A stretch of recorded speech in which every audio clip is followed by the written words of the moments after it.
Last Stories at the Bar!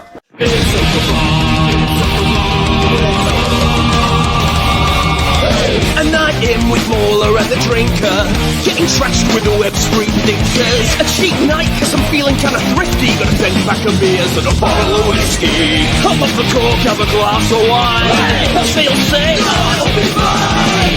Trouble walking in a straight line, but for me a Pinot Noir. It's open bar with our hosts, Mauler and the critical drinker.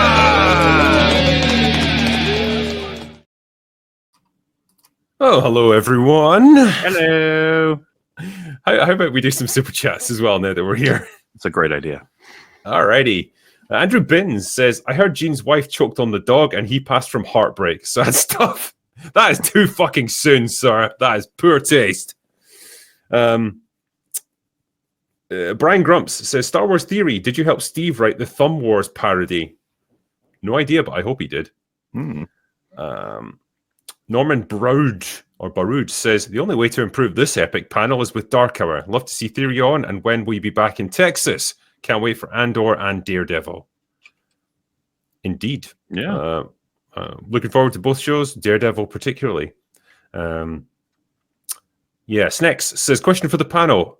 Fuck, marry, kill. Aaron, Zan, and Chiana. Ooh, it's a Farscape one. I mean, I don't, it's up to you, but I think it's actually kind of easy for me. I'm probably going to marry Aaron. Yes. Kill Zan and fuck Chiana. Yeah.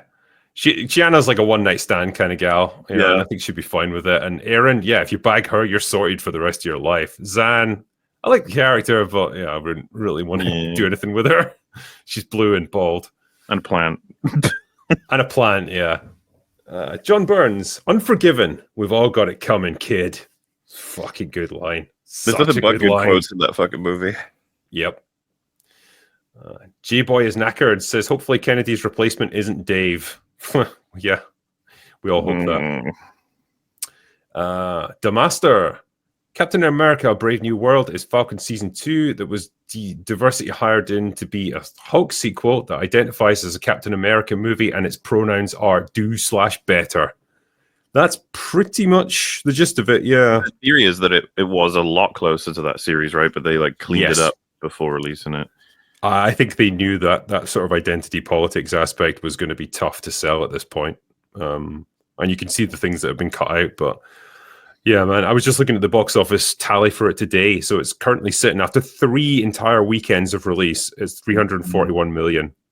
That's probably not even going to make it to 400 million by the end of its run. Down. This thing is crashing. And what's so funny to me is you still see these fucking tweets. I sent 2 of them to Fringy. Where it's like, it's now made significantly more than its budget. It's like, shut the fuck up. Getting so tired of this shit. This is childhood, accounting techniques where it's just like you do not understand how fucking Hollywood works in the slightest. It's so frustrating because people swallow it.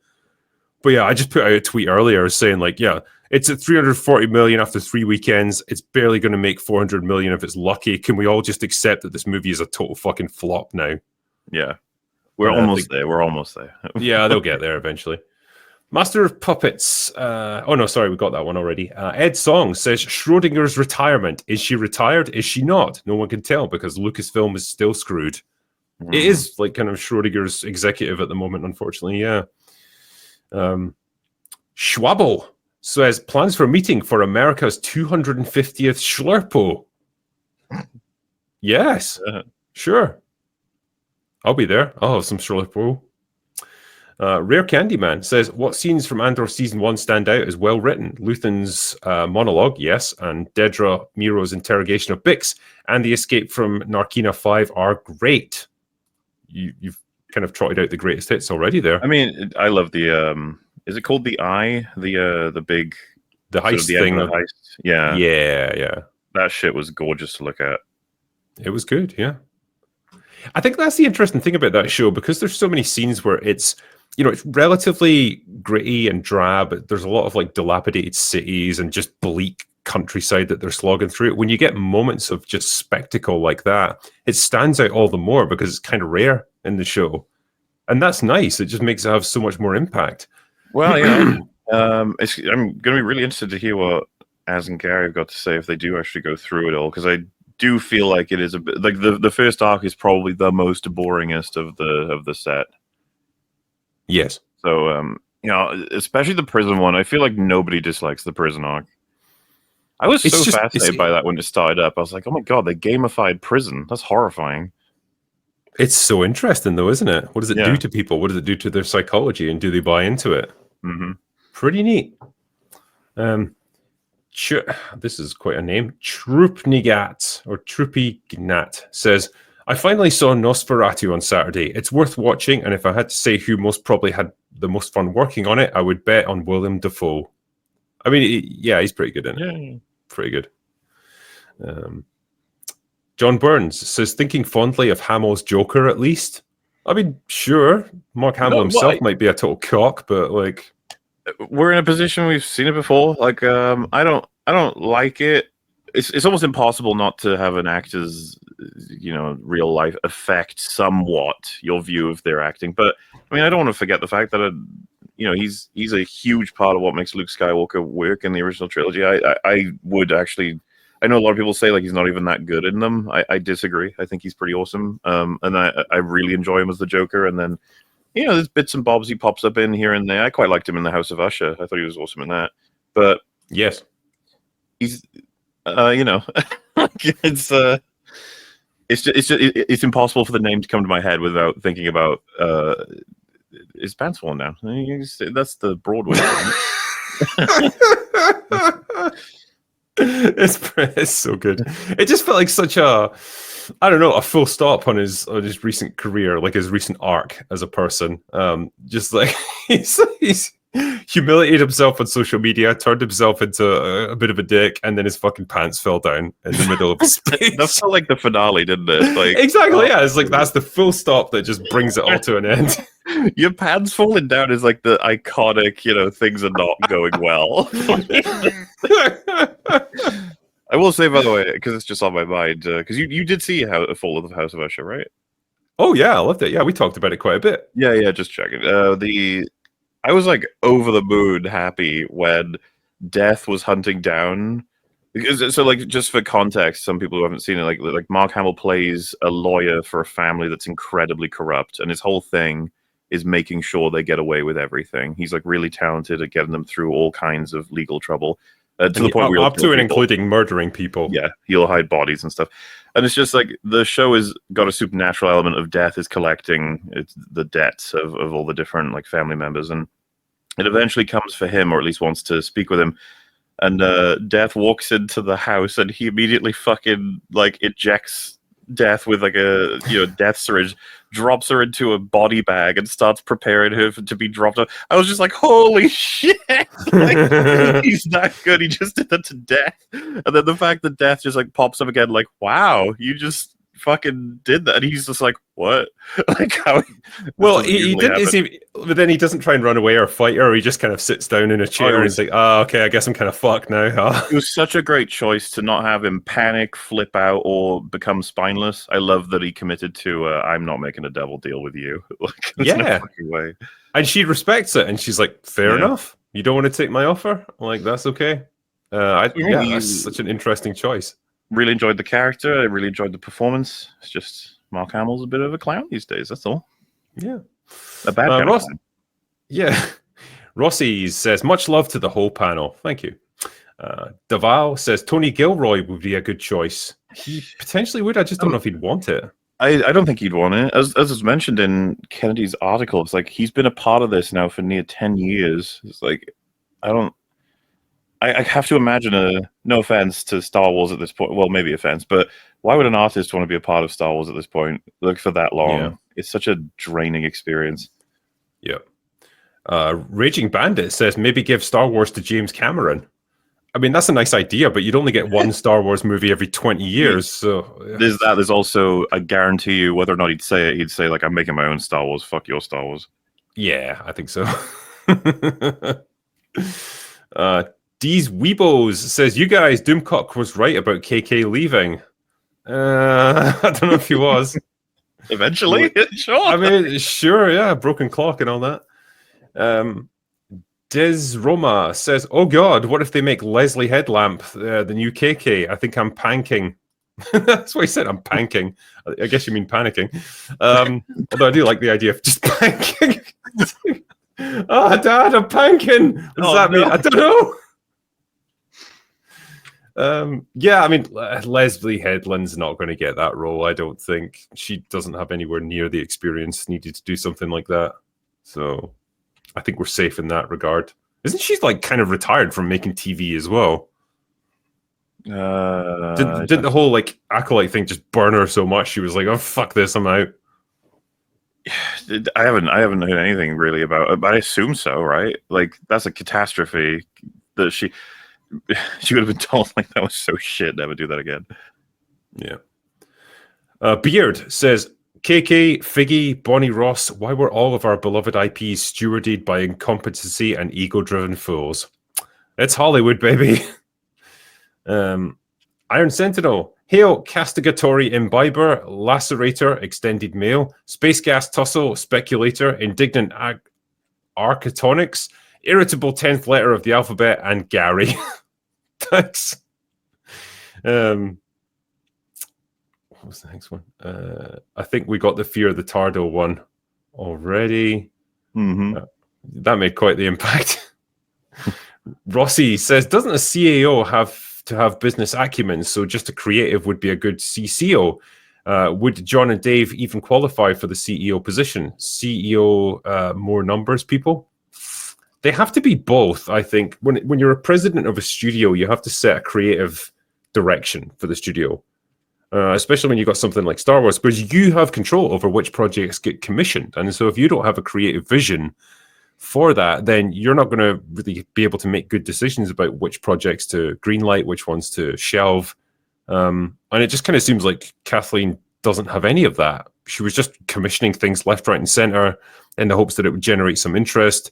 I think she was just determined to get as many like flavor of the month Hollywood writer directors on board as possible. And then most of that didn't work out because they had their own visions that she wasn't interested in. I don't know, man. Just like her way of doing things just seems so haphazard. Jeremy Soden. I super chatted the suggestion of Headland as KK's successor last year while you were covering The Acolyte. Well, hopefully it never comes to pass, I guess. Some people might hope for it. Probably. I mean, yeah, it'll be funny if nothing else. Yeah. Well, for the same reason, it would be really fun if they made Acolyte Season 2. Like, we would get a lot of laughs out of it. Dave Filoni's dog says, "I just wanted everyone to know it doesn't matter what position Dave gets within the company after Kathy leaves, he will still find time to violate me." Okay. I'm sorry that he's mistreated you, Dave Filoni's dog. Jason Webster, R.I.P. Gene Hackman. He will always remain the best live-action Lex Luthor on film. No, that was Jesse Eisenberg, clearly. I enjoyed numerous film performances from Gene, one of the greats. He was, absolutely. DB says, "Maybe it's all a deal in the Gina lawsuit with KK." That's interesting, actually. There could be something to do with that. John Burns, "Are bromance movies allowed in Star Wars anymore?" Don't think so. They have to be gay. It has to just be actual romance. Gay mans. Yeah. Mega Spidey Man. To all, what are your favorite Hulk moments? What's your least favorite Darth Maul moments? My least favorite was when he got chopped in half and fell down an elevator shaft. Yeah, boo. I like the bit where he's trying to lift up Thor's hammer, like on board the helicarrier, and like he's putting so much effort into it, his feet are going through the fucking floor. Yeah, that's awesome. That's cool. Slick Pete Flash. Unforgiven, Superman, Mississippi Burning, French Connection, A Bridge Too Far, No Way Out, 6 of the finest movies ever made. R.I.P. a bona fide legend. Too right. Angry Minky says, "Snarky J is better than regular Ray." What? Sure. Let's do it. Tibby04, finished Silo Season 2 and loved it. Great show. Can't wait for Season 3. Great recommendation, Mauler. Have you seen Season 2 yet? No, I am absolutely stacked with homework. I've got, what, like 2-3 days to finish. I got to do all of season 3 of Daredevil and half of Defenders.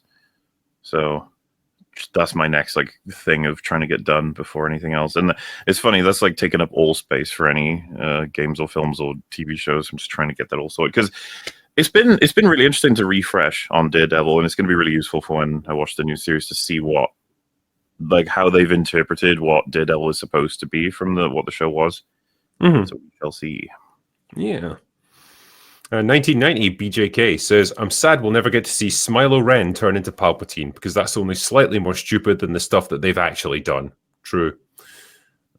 Dunebat just saw the Poseidon Adventure last week. We'll miss you, Gene Hackman. He was great in that. HB says, thoughts on the Shrek trailer. Drinker's favorite Zendaya is in it. Yay! More Zendaya in everything. Don't give a fuck about Shrek at this point. It's going down the Toy Story route where it's just like milking it at this point. So I don't know how you feel, Mahler. About what specifically? Sorry, Shrek 4, 5, right? 5. Yeah, sorry, I'm losing track. So I'm seeing lots of discourse around this. This is weird because people are calling it a redesign, which I'm like almost at the point of saying yeah, it is, because they've shrunk the sides of his head, they've moved his eyes, they've changed his nose. They've cartoonized him. And a lot of people are saying, like, well, no, it's just an update in graphics. It's like, it's obviously not an update in graphics. Like, I don't know why everyone is saying this. It's obviously a change in design. Like, absolutely. It's not, I'm not saying it's not also an update in graphics, but it's not simply that. Though, like, I would have, as if I know like what to do with this sort of thing, but I would just be like, if they were doing that, I'd be like, guys, you're gonna want to stick to the original designs because Shrek is like an internet meme. Everyone's gonna want to see the guy they're all familiar with. They don't want to see cartoonized, weird, different Shrek. They're not gonna be ready for that. So be careful because Shrek is love, Shrek is life. Okay, has been since the moment he was released. So there's that. Have you seen the stuff people have been saying about his daughter? Not really, no. There's so much weird discourse. The first of all is that he had 3 kids, and this isn't something I know for any other reason than I've seen people talking about it. 2 boys and a girl.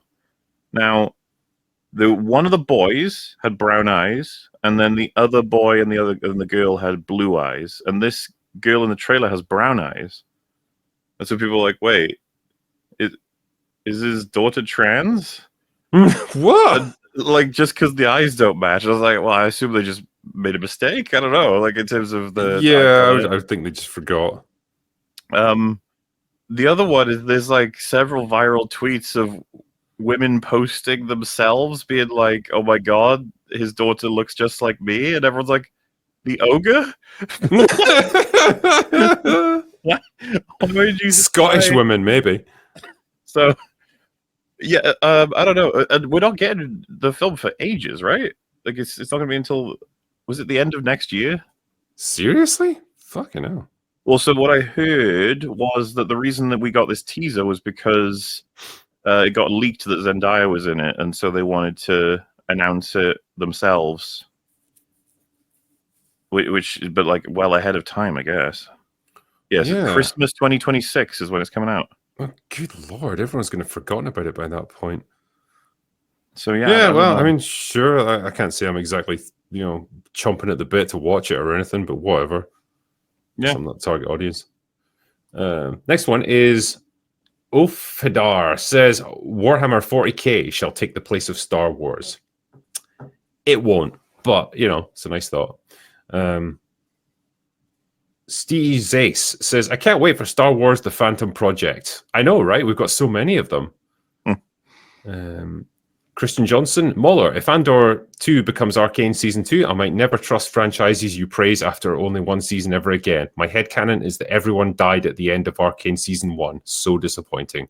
Yeah, literally that rocket just blew up the whole world. Everybody died. No, I mean, I'm kind of with you, man. If Andor Season 2 is awful, like super awful, it is going to just be like, so Season 2 is just not possible, huh? Just nobody could ever make a Season 2 ever again.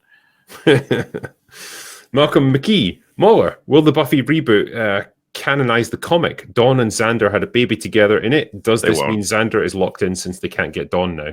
They won't. They're not going to canonize those comics. They'll be decanonized immediately. No Fair way. enough. There's too many crazy, wacky things that happen in them. And even if they were really good, like just absolutely great through and through, they probably get decanonized anyway. Because you know how this works. We're all familiar with this. The writers come in and they're like, it's my story now. I will tell it. And I haven't read those stupid comics. Like, that's what their attitude would be anyway. So, no, I get you. Fun with Collecting says, like the success of Superman is for Gunn, Warner Brothers, and DC, Kathleen Kennedy and Kevin Feige's positions will be massive for future Disney. Unlike Kathleen Kennedy, Gene Hackman retired too soon. Indeed, yeah. Gavin Free Nunn says, I don't know why, but needing to say that it's critically acclaimed in the trailer for Andor is worrying besides the unsuitable music. It is a little bit, yeah, it's kind of like just trying to drum up some reason for you to watch it. Yeah, I felt it was a little bit, sucking its own dick a little too hard. I was like, listen, get me interested in this season, okay? You don't need to be like, what everyone said about the first one? It's like, you're not the first one, though, are you? You're the second. Yeah. Cannon Folderall says, Drinker and crew, consider yourself lucky that the Andor trailer isn't a slowed down pop song on sad piano with melancholy, breathy singing. Cheers. That is true, yeah, we could have had that. Shaker Silver, Hans Pistol was a space luger. This point is piss. It's not piss because it's kind of cool. It wasn't a luger either. It was a Mauser. So, fuck you. Know your guns. Ooh. The Machete Order says, oh god, I'm cringing. Star Wars Celebration 2025 is going to feel like a KK celebration. Yeah, pretty much. That's the way she wants it, though. David Gannon, a great way to see how advanced Star Wars really was is to look at the laughable FX in a major sci-fi movie from just a year before, Logan's Run. Yeah, I mean, it is incredible how well Star Wars stands up, particularly when you get to the realm of Return of the Jedi. Like the space battles in that are genuinely brilliant. Like they still look good even now. That's how good these movies were back then. I love the third act in Return of the Jedi. Ewoks, Yeah, we know. Yeah. But in terms of special effects and stuff, they do look excellent. Senior Grumpo says, is the sludge mystery or brown? It's an EFAP meme where we, those things that are like you could order food from like your whole week for. I'm trying to think of like a famous one, but you basically like just have a bunch of frozen meals sent in. I know. Yeah, we were making fun of how they looked, and we said like they have two flavors of meal, brown and mystery. Mystery. Mystery sludge. The conspiracy that mystery is just brown. Kemster Piece says, could Andor Season 2 be just as stuffed, rushed, and wasted of potential as Arcane Season 2? It will hurt to have two shows this year fail to live up to the first season merely to move on to other things. There is the potential, by the way, there's the potential for Andor to be completely fucked up, as with anything that Lucasfilm makes. We just have to hope. We have to hope that they had a plan and they've stuck to it. Yep. Black Kane says, Mauler, this isn't the first time you've discussed an actor on EFAP the week before they died. On another note, EFAP this week should be about Pedro Pascal. Jeez. We talk about him a bunch, so. Yeah, stuck in a bucket. With the shutdown of the Multiverses and Monolith Studios' Wonder Woman game, we see companies like Warner Brothers are failing at everything they try to do. It's not just TV and movies. What's the panel's thoughts on it? It's the demise of AAA gaming. A little bit. Bloated and overstuffed, and it's collapsing under its own weight. Yeah, we've already seen a significant amount of collapsing, to be honest. Yeah, and it's much deserved. Sly Rye says, even if Andor Season 2 is great, it's a little too late. They've already driven away too much of the fan base and failed to garner enough new ones. Very true. Oh, yeah. This could be an 11 out of 10, and it's going to do nothing for Star Wars. Yep. Mark of Reality. The only person I know of who's truly, really excited for the new Rey movie to come out is Disparu. What are you saying, man? We're all excited for that, too. I was going to say. It'll be great fun. We're big fans. Jay Fraser, hail gents, R.I.P. Gene Hackman / Michelle Trachtenberg. Yeah, was a shit week. It really was. Andrew Fay says the Epstein files were released today, which may lead to some intriguing developments at the upcoming Oscars. Well, as it turns out, not really. That was a big old nothing burger. Mark of Reality. Andor was an illegal alien in 19th century New Jersey. It was absolute garbage. Not Star Wars, not even close. Ooh. Don't say I agree with that one. Simon Ho says a good replacement for Kathleen Kennedy is anyone. Agreed.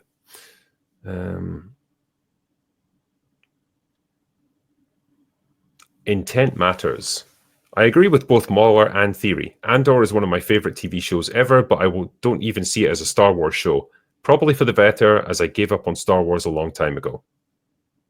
Don't like, broadly speaking, everybody's got a different view on what Star Wars even is, but I just feel like Star Wars is so beyond killed that what. Like the thing that everyone said it about, if anyone remembers, was TFA. Everyone said the big achievement of that film was it feels like Star Wars. That didn't last very long, did it? Chris says, big hypothetical here, but what happens if both Fantastic Four and Doomsday fail? Doomsday won't fail. It'll make money. Yeah, Fantastic Four might. I think they're hanging a lot on that movie this year because that's their big chance for success. If that is a failure, you might see a serious contraction of the MCU after that. That's when they really have to start cutting back costs. Dennis Kiergaard says, a little off topic, but they're apparently making a season 3 of Rings of Power. How did that happen?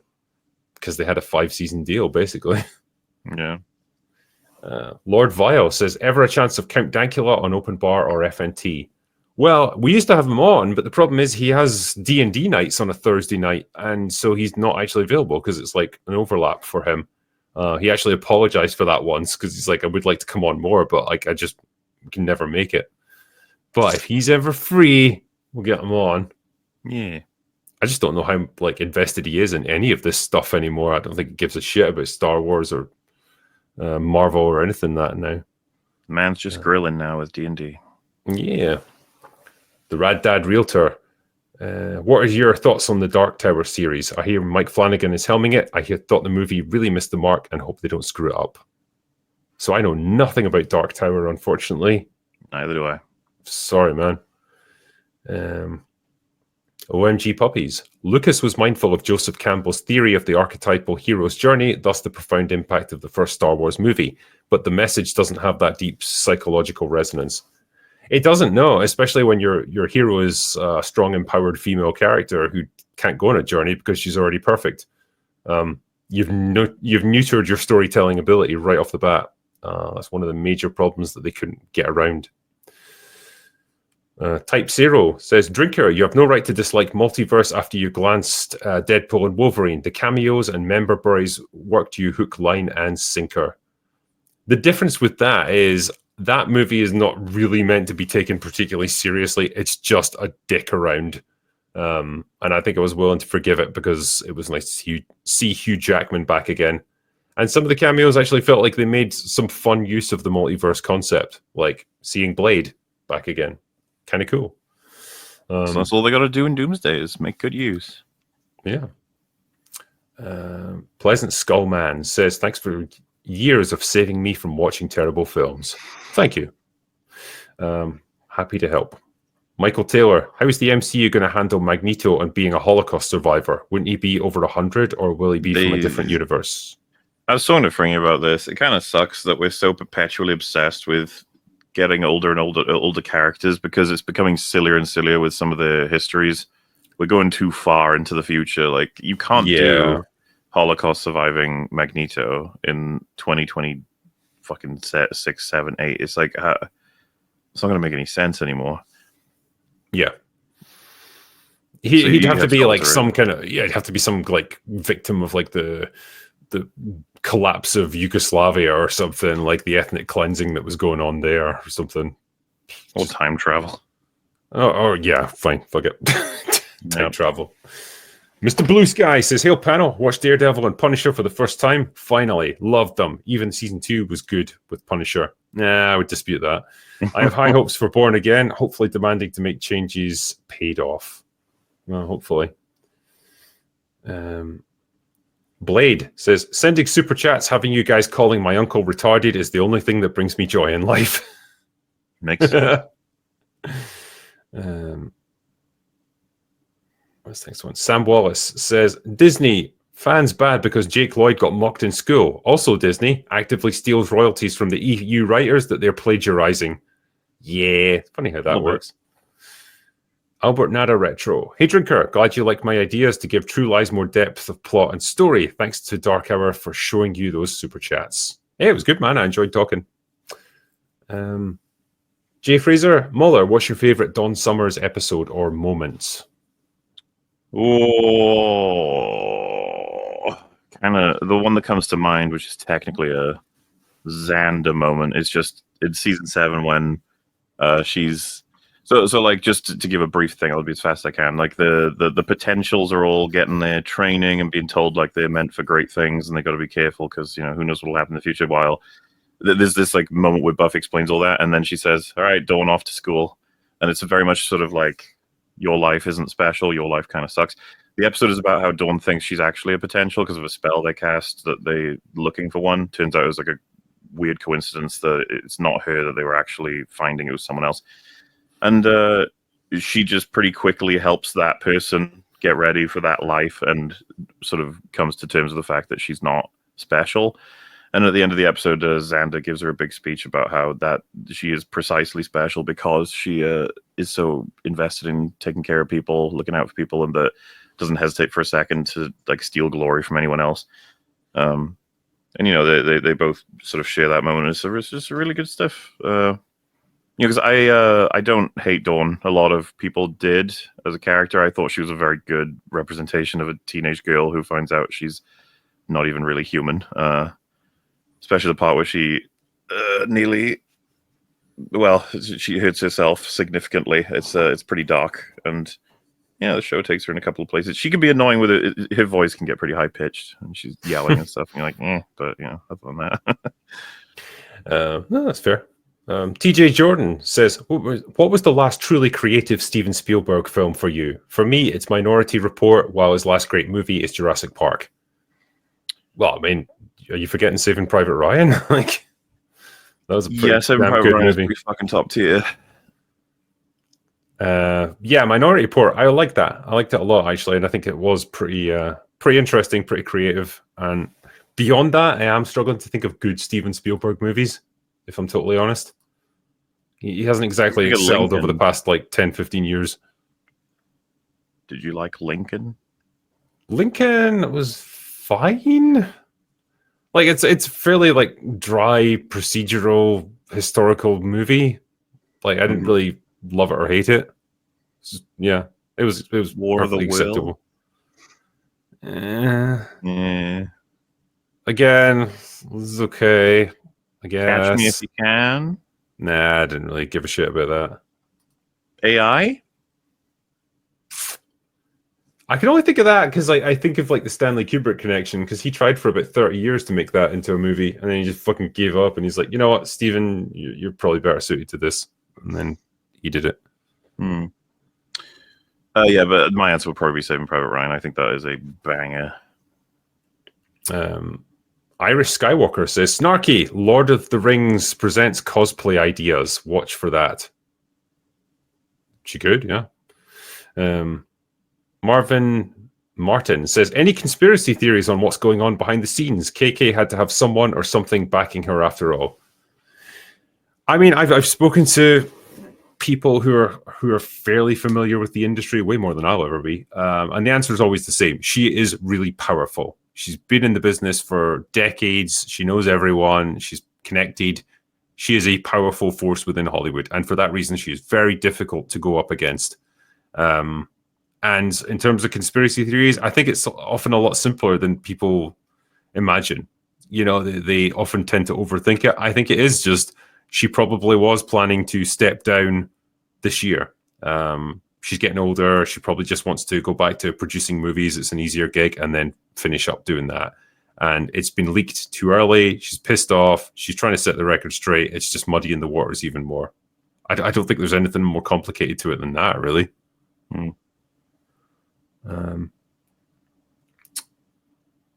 was the next one? Joe Leffler says, if you've never seen it, check out the background on Last of the Mohicans for a great real film versus the CGI crap that we have now.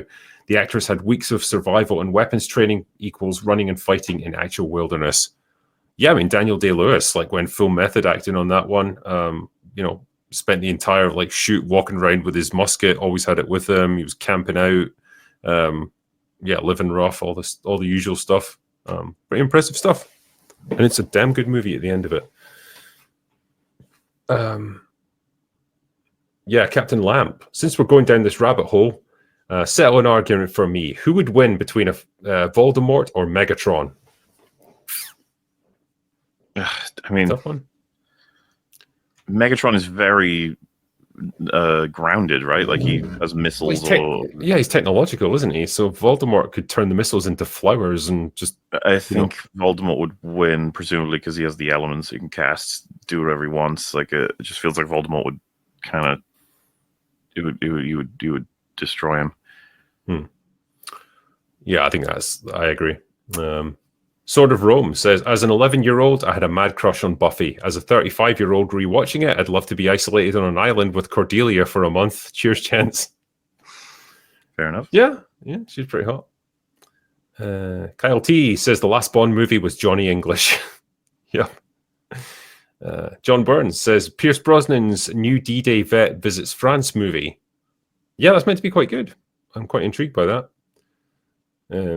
Nick the Greek says The Rock is my headcanon for the final James Bond movie. I could totally live with that. Makes sense. TJ Jordan, Die Another Day is technically the end of Bond. I mean, it technically is, yeah, since he's dead. Die Another Day? Oh, sorry, I was thinking of No Time to Die. Yeah. So many dying things, yeah. Die Another Day. Yeah, I mean, I could live with that. If we just had to leave the Daniel Craig era behind, I'd be okay with that. John Platt says, Hail Drinker, Mauler, Badger, and Snarky. I just got my complete X-Files box set and I'm watching season 1. Mauler, do an EFAP on the X-Files, your favorite episodes. Do it, Mauler. I need to go through X-Files. It's another one I haven't done. Never watched it? No, well, I think I may have seen half of season 1 when I was a kid. I remember liking it, so it's something I do want to do at some point. Okay. Totorangi says favorite characters from Red Dwarf. It's got to be Rimmer. Yeah. I think more than any other character, he gets so much attention. Like, so much of the episodes revolve around his neurosis and his character defects and stuff. It's actually pretty interesting. I'm trying to think of other ones, like maybe like guest characters and stuff like that. They're quite interesting because they do run into quite a rogues gallery of people. Oh, man, what did we have? I quite like the what are they called? The rogue simulants. Yeah, they were pretty cool. Because they actually they're so advanced to the point where they're just like they've beaten everything in the area, and so when the Red Dwarf crew stumble upon them, they actually like upgrade all their weapons and stuff on their ship so that they'll present a little bit of a challenge to them. And like, you know, they say to them, right, you've got 2 minutes before we begin pursuing you, and so they just hit upon the idea of, well, what if we just hit them immediately instead of running? And so they do that and defeat them immediately. It's so daft. What's the next one? Dragon Ball Z. JJ was known for reboots. Ryan had Breaking Bad. Favreau had Iron Man. Ryan didn't have Breaking Bad. He directed like one episode. Fucking calm down. I think that's not fair. Especially considering the team that would have already been set for Breaking Bad. And he was doing one of the most important episodes. There's no way he didn't have a significant amount of help. Yeah. Favreau had Iron Man. Filoni had the Clone Wars. At the time, these choices made a lot of sense. No, they didn't. How much can I blame KK for them being awful at their job? Yeah, I mean, you're totally missing the point, I think, of like who these people were and what their capabilities were. I would never bring a guy like Rian Johnson in to do such an important movie as that. I remember plenty of people at the time were like, what the fuck? The guy who did, because at that point it was like he did Looper and What was before Looper? Brick. The film. Oh, Brick. This is the kind of thing where it's just like, dude, we need someone with way more experience than this. Like, Yeah. But some people were like, it could work, and it's like, I don't think we should be at the point of could work. Especially not just saying to him like, yeah, just do what you want, Ryan. Like you write the story. Like, how about we give him a really strong roadmap for what he needs to do. Horrendous decision. The Jahash says, finally caught you live. Hope you're having a good night, gents. We did. Thank you. Yeah. Irod says, when will there be a Snarky J plushie? That is the question. But because she's a cosplayer, I don't even know what it would look like because she's different every time. Yeah. Michael South, would the panel consider The Three Kings as pure uncut crap as a remake of Kelly's Heroes, or is it just me? I wouldn't consider it a remake of Kelly's Heroes. I kind of remember Three Kings as being all right, actually. I don't know if I'm just misremembering it, but... I haven't seen it since it was out. It's been a while. Yeah, I remember it being decent. TJ Jordan, as much as I love Ahsoka, the character, not the show, she should have been killed off by Darth Vader. It's the best ending she could have been given. Yeah. I wish I got killed by Darth Vader, too. It'd be cool. Cat Pirates, tuning in from a battleship. Once the swamp gets drained, what are the next steps Disney should take to try and turn the Star Wars brand around? I don't know. Don't make anything for about 10 years. Probably. I don't even know where to begin in terms of like, how do we fix this shit? It's like, fire everyone. Yeah. Volkeg, the only solution for Disney to actually do something good with Star Wars is to hire someone from outside of their ecosystem. He won't do it, but Denis Villeneuve would make for an incredible Star Wars movie. I mean, it would be a very, very different Star Wars movie from everything we've had up until now. Yeah, I'm not sure he's the right fit for Star Wars, honestly. Yeah, he's too serious, I think, probably. It could create a very different and interesting one, like was mentioned, but I don't know. I don't think that would save it, certainly. Yeah. Musings of a Madman. In the new Jurassic World movie, Black Widow searches for the mythical Vaginosaurus Rex. She'll never find it. Ooh. Sounds fun. Yeah. Jeremy Soden. My grandpa also liked Westerns. He was dead long before Unforgiven, but he loved the Sergio Leone films. Totally unmusical, but he had them Morricone scores on tape. Listening to them with him is a fond memory. Nice, I like that. Yeah. Chef Kevin Mian. Apologies, but part 2 of my super didn't go through. The Wi-Fi at Cook Unity crashed because we tripped the breakers running too many microwaves. I like it. That's good. Dragon Balls. Thank God. I've been throwing water on KK for years, but it hasn't worked for some reason. I know. They're surprisingly resilient to water, actually. Silent Evil. Some people can read War and Peace and come away thinking it's a simple adventure story. Others can read the ingredients on a chewing gum wrapper and unlock the secrets of the universe. What is that quote from again? Fuck. It's from something. Was it? I don't remember. It does sound familiar, though. Let me see if I can grab it and see if I can get it.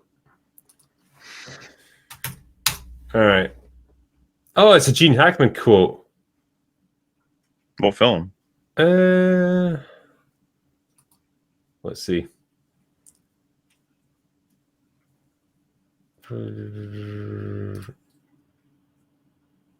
Oh, no one's actually saying what it is. Bastards.